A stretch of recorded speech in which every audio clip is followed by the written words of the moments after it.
Vous avez toute une zone qui va de la gare du Nord à la porte de Clignancourt et gare de l'Est jusqu'à la porte de la Villette, qui est selon moi une zone abandonnée, une zone sinistrée, où vous avez à la fois des problèmes de toxicomanie, on en parle beaucoup, des problèmes de prostitution avec des passes qui se font dans des halls d'immeubles, évidemment beaucoup malheureusement de petites délinquances, de deals, de vente à la sauvette, et ce phénomène migratoire qui s'ajoute à ça dans ce quartier-là et qui vient fragiliser une situation déjà extrêmement précaire, une situation sociale qui est très compliquée. Il y a énormément de riverains qui s'en vont, il y a énormément de commerçants qui ferment leurs boutiques, leurs commerces, qui pour certains n'arrivent pas à partir parce que quand vous avez 50%, 40% de baisse de chiffre d'affaires, parce que vous avez la proximité avec la salle de shoot, parce que vous avez la proximité avec un camp de migrants de rue, parce que vous avez la proximité avec la colline du Crac, qu'est-ce que vous voulez faire? On ne peut pas demander à ces personnes-là, depuis le boulevard Saint-Germain, leur faire des grandes leçons de morale en leur expliquant qu'ils doivent accepter ces conditions de vie-là et cette dégradation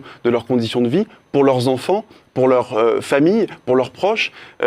C'est juste pas tolérable, et d'ailleurs aucun autre quartier de Paris ne connaît telle situation.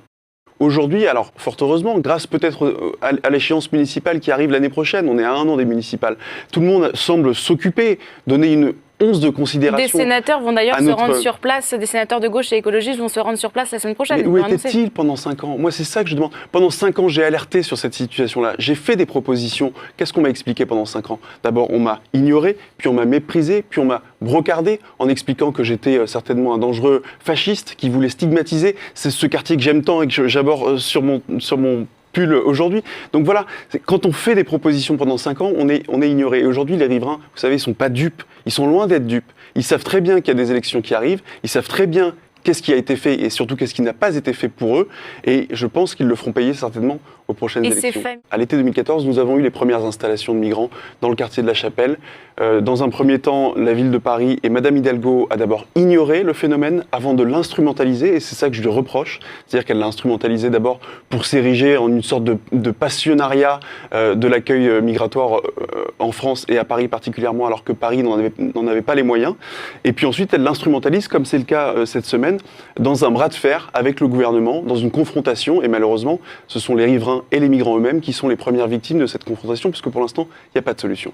Aujourd'hui, 1 an avant les élections, elle se rend compte que la situation lui a bizarrement échappé, que effectivement Paris ne peut pas réguler à elle seule la crise migratoire. Moi, ce que j'appelais à l'époque, c'était une solution concertée. C'était une solution concertée avec l'État, avec les collectivités, pour qu'il y ait un accueil équilibré à l'échelle de l'Île-de-France et certainement aussi à l'échelle de la France, tout au long de la route migratoire, pour fluidifier l'accueil des migrants et pas pour tout concentrer dans des quartiers qui sont déjà sinistrés, comme l'est celui de la Porte de la Chapelle. Ce que je reproche, c'est de faire croire qu'elle est dans la concertation avec l'État, alors qu'elle a toujours été dans le rapport de force avec le gouvernement, qu'elle a toujours imposé ses solutions. Quand elle a ouvert le centre d'accueil pour migrants à la Porte de la Chapelle, elle a mis le gouvernement à l'époque au pied du mur. Elle a mis les élus au pied du mur qui n'étaient pas informés et elle a mis évidemment les riverains au pied du mur. Donc les grands discours de concertation de la ville de Paris, en fait, c'est du bullshit, pardonnez-moi l'expression. Aujourd'hui, malheureusement, la concertation ne fait pas partie du logiciel de la ville de Paris.